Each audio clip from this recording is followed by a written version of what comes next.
Neratinib after trastuzumab-based adjuvant therapy in HER2-positive breast cancer, ExteNET, 5-year analysis of a randomized, double-blind, placebo-controlled, Phase 3 trial. This study was published in Lancet Oncology in November 2017.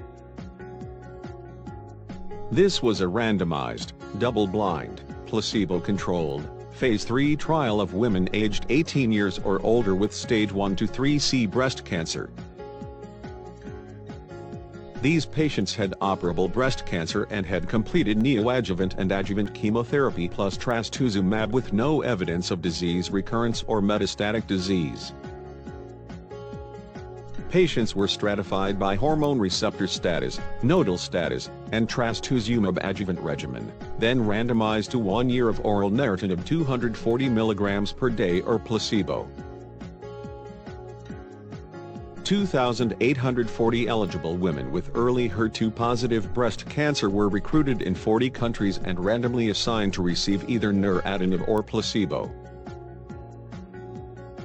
After a median follow-up of 5.2 years, patients in the Neratinib group had fewer invasive disease-free survival events than those in the placebo group, 116 versus 163 events.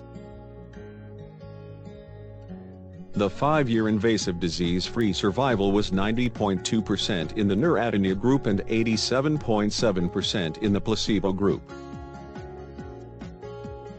The authors concluded that 1 year of extended adjuvant Neratinib, after chemotherapy and trastuzumab, reduced breast cancer relapses without increasing long-term toxicity.